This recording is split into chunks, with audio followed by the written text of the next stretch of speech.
Welcome to Faithfully Growing Together and This Growth Moment, a podcast to help us all learn and grow and transition together. I'm your host, Tim Fortescue, a life coach, coming alongside people of faith as we all manage transitions. Today I want to talk about how to be social again as we emerge from a year of pandemic. If you need help learning how to people again, you might find this episode helpful. Well, I don't know about you, but I'm really struggling with re-engaging or peopling again. My son and I went to an Oakland A's game at the end of last week, and as I was walking through security, or attempting to walk through security, I realized that I'm going through with coins in my pocket and keys and alarms going off, and just realizing that it's been a long time since I've done this and didn't really know what I was doing, and was thankful, and it was encouraging to see the grace that the people who are normally a little more grouchy and not having patience with folks who don't have things out of their pocket when they're going through security, to be hungering for that connection. And it was evident that they were glad to be encountering random people again and doing their jobs. We get into the game finally and sit there and we have our masks on, but someone comes around selling hot dogs.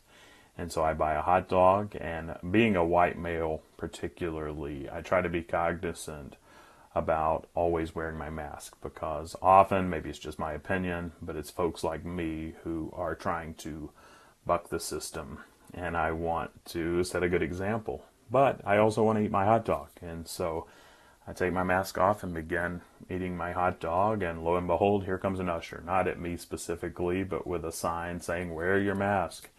And so there's confusion there, and granted, I know what they're saying. They're saying wear your mask when you're not eating or drinking, but confusing times right now. But even with the awkwardness of re-engaging and me leaning toward being introverted and enjoying the aloneness, often it was good to be back with a crowd of strangers again. And then earlier this week was outside of my kids' school, getting ready to pick them up. They're going to school hybrid, so part-time, and so was picking up the kids, and to hear parents talking about which vaccine they got, how they responded to it, and for me to chime in just randomly and let them know that I got the Pfizer vaccine. My arm was sore after the first dose, but I didn't experience the sickness that many people talk about after the second dose, and then apologize and saying sorry for kind of butting in on your conversation. But them just saying no problem, we're just glad to talk about it. We have a commonality of all things about a vaccine. And to see that others are hungering for that connection. And maybe you can understand where I'm coming from and my struggle too. And so I want to share with you 8 exercises that I got from a New York Times article that might help us all strengthen our social skills. And I'll also place a link to the article in the show notes so you can look at it further if you're interested. But hopefully you'll find this helpful as I did.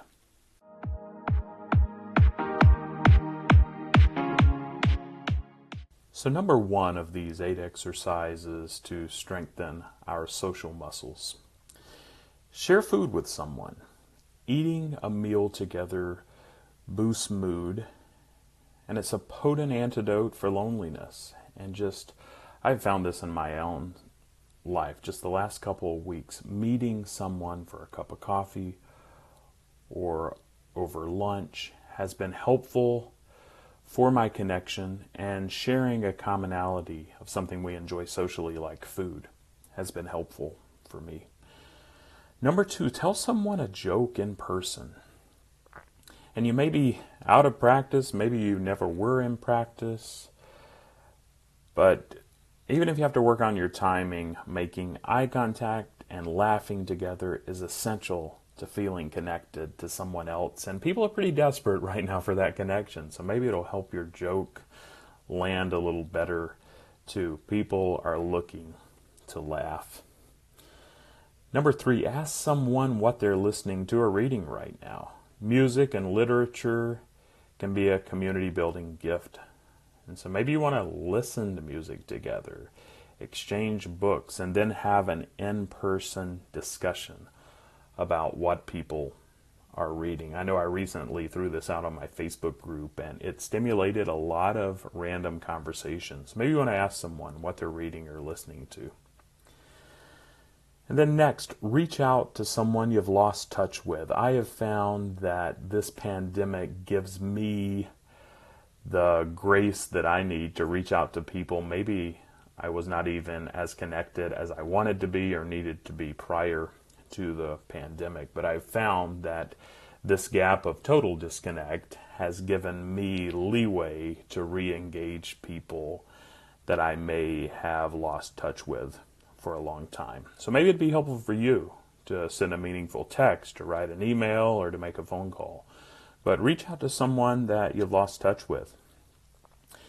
And then another exercise, strike up a conversation with a stranger, like I gave as examples of my trip to the baseball game or with parents at the school. People are longing for that connection, and I've found that it's easier to strike up a random conversation right now, and it's more enjoyable to me since I have missed that for a long time, and I've found others have missed that also. Next, move with someone. Dance, walk, run, swim, bike. I found that going for a walk with people, much like eating with people, it provides just that those endorphins that I need to converse with people. I'm moving my body. I'm helping there as well as connecting with people.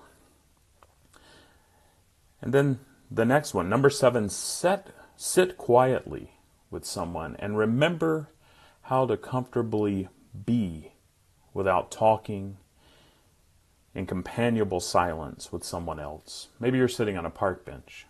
Maybe you're in a coffee shop by yourself, but you're in close proximity to someone else.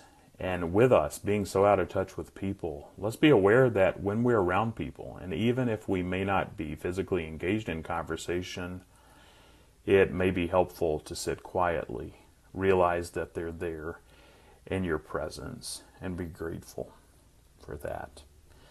And then finally, of these 8 exercises, number 8, think of something fun to do with someone you love.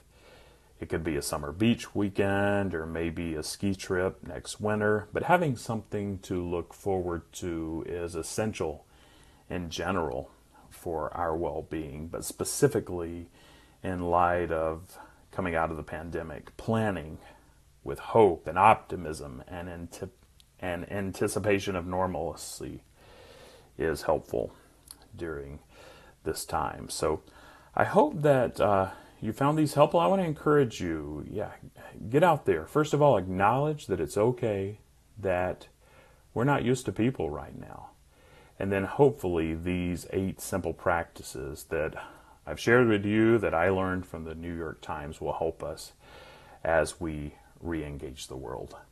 Thank you so much for listening. If you did find this helpful, I'd like to encourage you to rate this podcast, to like it, to share it with friends. If you'd like to continue the conversation, I have a Facebook group that I operate that I would love to invite you to. I will put a link to that Facebook group in the show notes. And as always, you can find out more about me at faithfullygrowing.com. And if you would like to talk more, I'd love to meet you. Please feel free to book a complimentary consultation.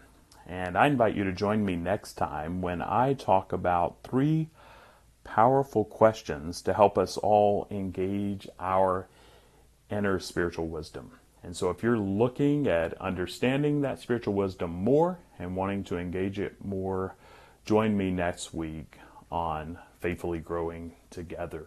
And I look forward to what lies ahead as we all continue to faithfully grow.